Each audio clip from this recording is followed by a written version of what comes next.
Hi, journey back with me through the mists of time to the early days of downloading smut from the internet, as you can see here.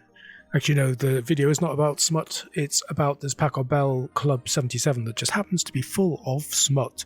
These people did not clean their hard drive. The guy who sold me this machine told me it came from an old people's home. I don't think that is true somehow.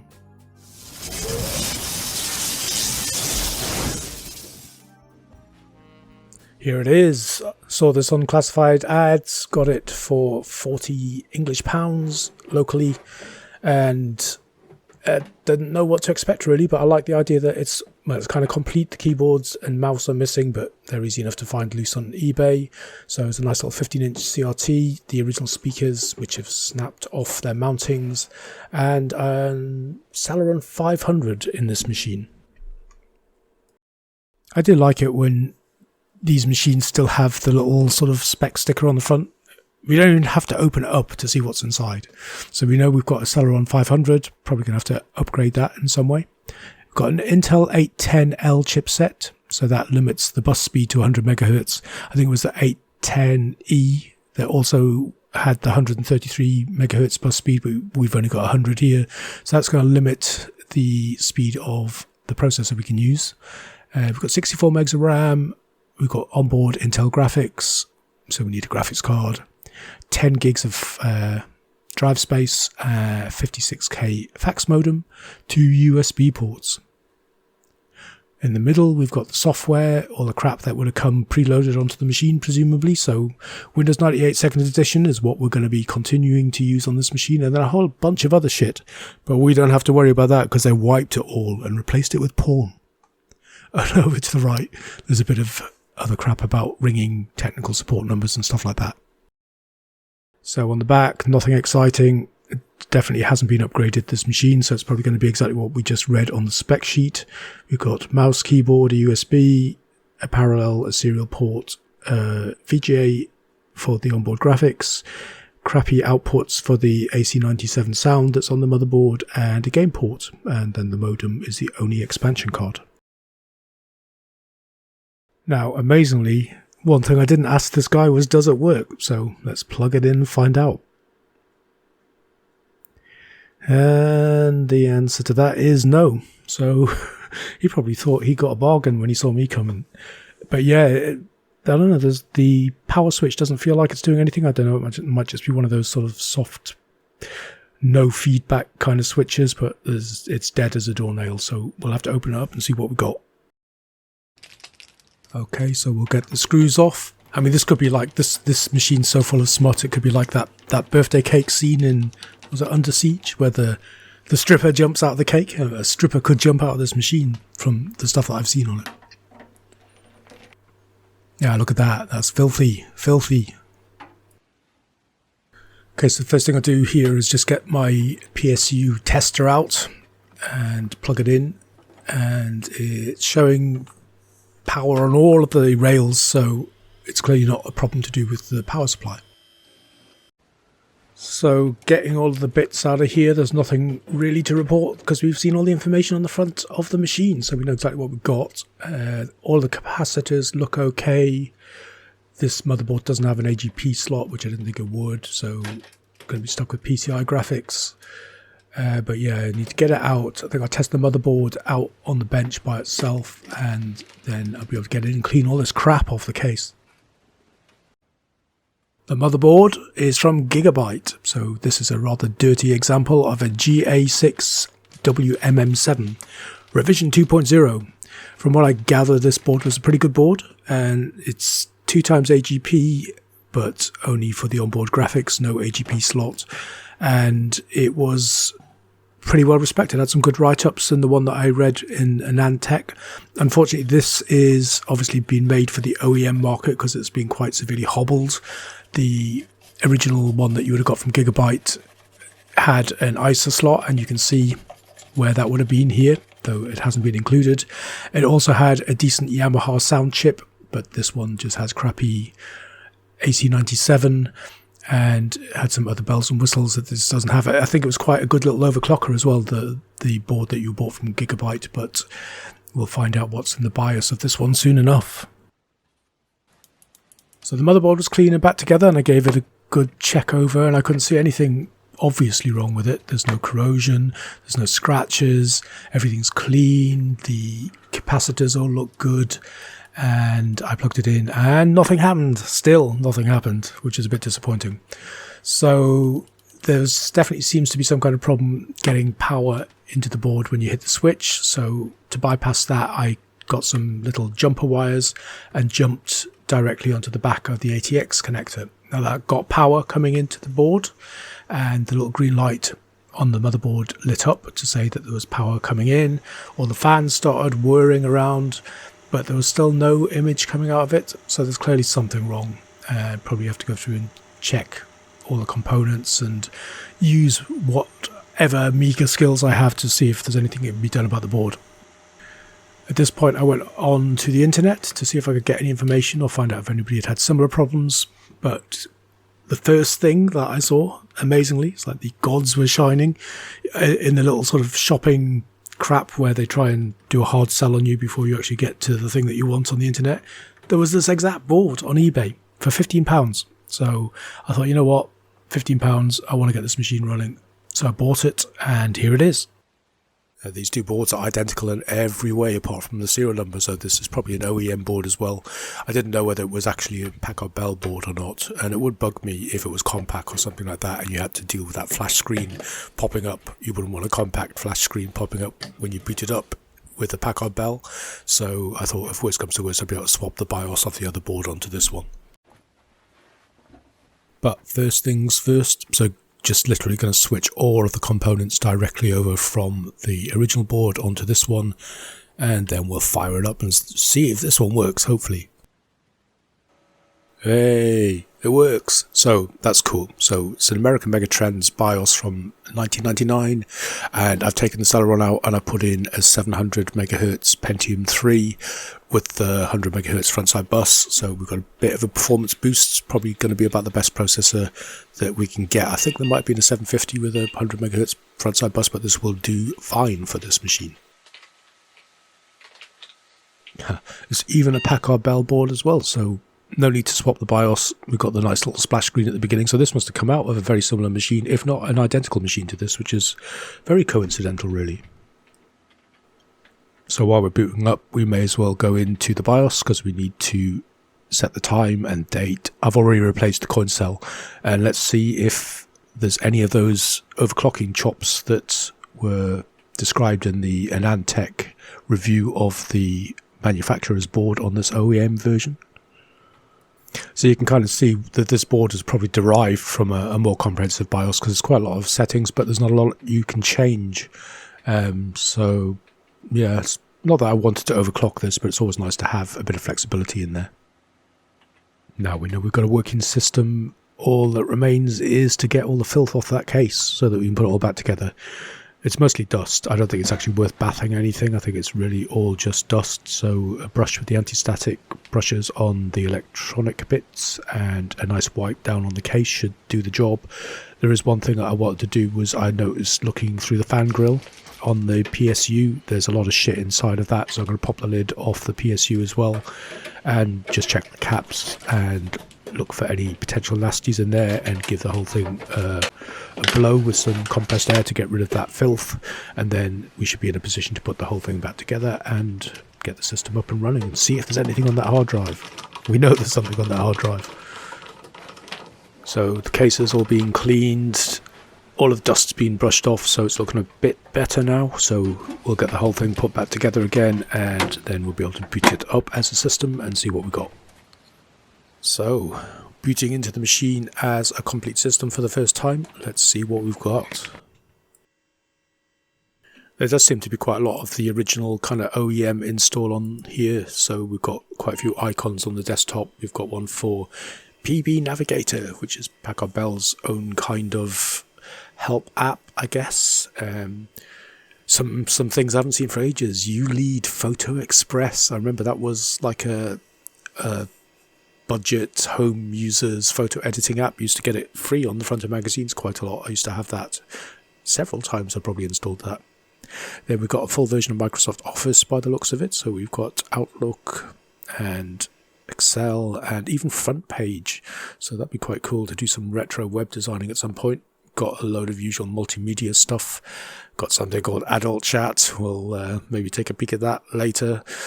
Going to have a very quick look at some of the smut on this machine. I don't want to turn it into some kind of crappy thing, but it's very much of its time. Funnily enough, I just read Edward Snowden's autobiography about when he leaked all of that stuff, and because he used to run a Tor node, he just couldn't believe how much of the internet is used to search for this kind of stuff, even today. So there you go. So this was early days for downloading those kind of things, I guess, when it all became mainstream and the internet stopped putting paper magazines out of business. People who had this machine were clearly into dog showing, so they were into collie dogs, and they have some PowerPoint and even a basic website design all about the love for the dog, but I won't show any of that because there's some personal information on it and we'll be removing it. Okay, so this Adult Chat app. Now, I remember getting these a lot. Used to pick them up inadvertently from peer-to-peer downworking sites like Kazaa, which I used to use, and not that I downloaded cracked games or anything back in the day. Who would do such a thing? But when you would download from those sites, you get your illegal music and all that kind of thing. Back in the days just after Napster, when you had quite a few of these things around, you'd quite often inadvertently pick these things up. They were intrusive dialers. This one says it's £1.50 a minute. It all sounds quite innocent when you look at the spiel on the front, so it sounds like it's sort of offering you a service. So it says you must be 18 years of age. That's a responsible thing to ask, and blah blah blah blah. If you're older, it will be fine. By using this software, your modem will dial a domestic premium telephone number, £1.50, £1.5 a minute, which was a lot of money back then, considering you're paying a penny a minute just to ring locally. Nasty stuff. So even this one, I mean, click there to view live webcams. So, you could watch that for 6 or 7 minutes and very quickly rack up £10, which back in 2000 was probably worth a lot more than it is now. So you click on the button to accept their legal disclaimer, and oh dear me, do you want to see me in a sex orgy? I love to moan and groan, blah, enough of that. So yeah, closing that, and look, the thing is just taken over your computer screen. You can't close it. So there were nasty little things. So into Task Manager, let's see if we can kill this thing. I also went in and tried to actually delete this file when I sort of cleaned up the computer, and it's one of these things that takes over the authorization on the file. So even logged in as administrator, you don't seem to be able to get rid of it. I think it's interfered with the boot sector as well. So nasty stuff. So there's hundreds of images on this machine. Some here I've obfuscated most of this stuff, so I hope I'm not sailing too close to the wind with YouTube's nudity policy. But it's interesting. It's like a window on human nature, but not only a window on human nature, but a window on retro human nature, because the internet really did explode all this kind of stuff. And I think it was, in some ways, you couldn't say that it was good, but it was in some ways more innocent back then than it is now, when things are really quite shitty in the world of technology these days, I feel, which is why I prefer messing around with the old beige boxes.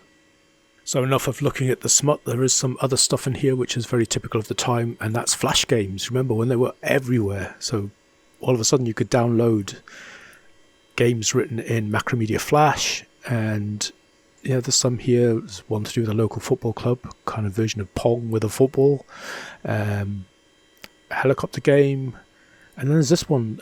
Somebody actually on the channel was messaging about playing this a lot back in the day, Dope Wars, which is a kind of RPG to do with buying drugs, I guess.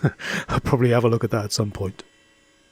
Actually, I spoke too soon when I said that we'd looked at all the smut on this machine, because I totally forgot there's this kind of Macromedia Flash replacement desktop, which is kind of, softcore desktop nudity. This thing's quite intrusive as well, but it just kind of skins your desktop with, skin. So I hope I've used my emoji censoring to remove any possibility of offending anybody, but that really is the end of the little smut tour of this machine, and all of that will be being cleansed. In fact, I'm going to have to wipe it because I'm pretty sure that there's some kind of viruses going on here too. Okay, enough of the software that's on this machine. Let's get back to the hardware. So there was a couple of speakers came with the machine. Now you can see where these would have attached to the side of the screen. It kind of makes it look a bit like Dumbo the elephant. And I want to get them back on because it's quite a unique look. The speakers are from Diamond Multimedia as well. I've not seen speakers from them before, so quite cool. I'm kind of curious to see how they sound. But because the plastic lugs that attach it to the screen are snapped, I'm going to have to think of another way to do it. And so I got this. This is kind of a weird transparent gel tape that, from what I've read, I gather is pretty solid stuff. So I'm going to use this and see if I can get the speakers back onto the side of the monitor where they belong.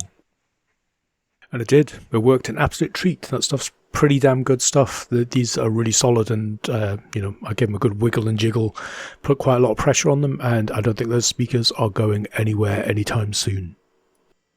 It certainly has a kind of fairly unique aesthetic with those speakers on the side. I think this one looks so funky, I'm going to have to find a permanent place for it out in the games room and use it as my kind of mid-range Pentium 3 machine.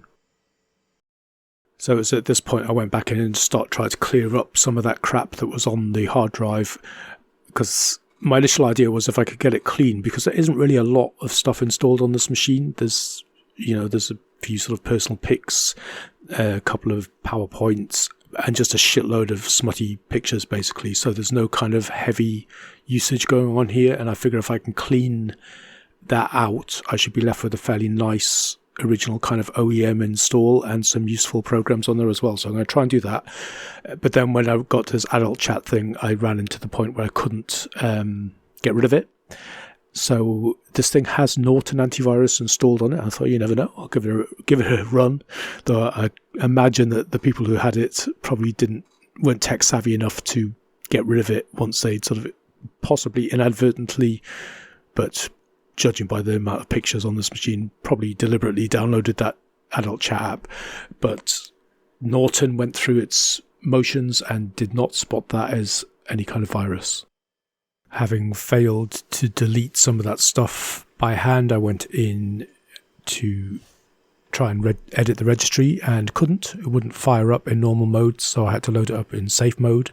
In safe mode I could run regedit, but immediately I went into safe mode, it started telling me that there were issues with my master boot record, which didn't really surprise me. It said it had been modified. I've got a feeling that there's some kind of malware in there that was constantly modifying the boot record every time you went in. Probably the things that you couldn't delete, like adult chat, so I was going to see if I could get into the registry and remove them that way. So there's a whole shitload of nasty keys in here. I see Kazaa, which I mentioned earlier, is the peer-to-peer file sharing app that contains many of these kind of viruses. I do remember picking them up when I was downloading stuff from there back in the day. So possibly that's what's happened here. So removing all of this stuff, then when I rebooted, I saw issues where master boot record clearly had a problem, but it was revealing itself on post now that I'd removed the registry entries for the offending files. So they were probably covering up what they were doing in the master boot record and allowing you back into the app, but having removed them in the registry, it's now just been picked up by Windows itself. So what it seems to be is that command.com is being continually removed or diddled with in some way. So I loaded up the Windows 98 boot disk and ran fdisk with the MBR switch, which replaces the master boot record with a fresh copy. So that kind of fixed it for one boot, but then whatever is going on in the system reset it again. So next time you booted, you'd be back to the same problem and you'd have to go through the process again, which is a bit tedious. I tried copying it across manually. I tried replacing the system using the sys command. None of it worked. It only worked in that you could boot once and then the malware sort of screwed it all up again. So a bit tedious. At least I can get into it once after I redo the master boot record. So I think I'll stick with that for now. And I'll have to go away and download a system disk for this machine and I'll just wipe it all at some point. In the meantime, I'll continue with this the way it is. So I guess the next thing we need to do is open the case up again and get some decent sound and some decent graphics going. So the first thing I'm going to do is put the modem back in. It's fax modem. I've got a big pile of them. I don't want another one in the pile. And I'm not going to be using that little slot there as an AMR slot, which is an audio modem riser. So it handles both the communication and audio, but got no use for that. But I'll fill it with the original modem just to keep it original. And then look for a sound card. I don't think I'll be using this machine for any DOS gaming, at least pure DOS gaming, so I can put a Windows only card in there. So I've had this one lying around for a while. So this is one of the creative cards after they bought Ensoniq, and it's an ES1371. So probably no DOS drivers for this, but it should be good for Windows 98. And this must be quite an early one, because it's before, I think after they bought the Ensoniq ones, they called them the Sound Blaster PCI 128, and they had CT numbers. But yeah, we'll stick this in. And so do graphics. Now I think this would be a good machine for a card that I haven't really played with yet, that I got in a mystery bag of stuff a while back, where I got a surprise when I was digging through this bag of cables and stuff and discovered a bunch of Voodoo cards, and one of them was a PCI Voodoo 4500. So I think this machine might actually be a fairly good match for that, especially with the new processor. So as I understand it, the way that the CPU scales against the Voodoo 4500 is that you get the biggest jump from around about the 500 megahertz mark up to the sort of 700, 750. And I think you get about a 20% increase in performance there, but then it drops off as you increase the processor after that. So the kind of sweet spot for this card is probably around about the 700 megahertz mark. So I don't know, I'm going to put it in. This card has problems. The fan didn't work, so we're going to try and fix that now, get the card in and get it working. And if it's all okay, we'll have a closer look at the card at some point in the near future. We'll get the card slotted in. I've just moved the sound card right down to the bottom just to try and get the camera on the fan so we can see if it works. So this thing, it did have quite a lot of grit and shit around the inside edge of the fan cowling. So I blasted underneath and tried to get, into every nook and cranny to give it a bit more sort of lubrication, and it seemed to spin quite nicely when I flicked it with my finger after that. So here's hoping. Yeah, I don't know if you can see that now, but it seems to be working fine, so that's cool, because I didn't really want to put another fan on there if I could help it. All's cool. We can close the box up and get some drivers on there. I had to change the DVD drive. It started playing up the original one, so I'll try and get in there and clean the lens and stuff and sort the original one out. But for now, I've just put another one in there and yeah, close it up and get some software on for the drivers and maybe a game. Drivers are loaded, so we're booting in for the first time. Loaded up some plus pack themes as well, so let's see if we get any sound.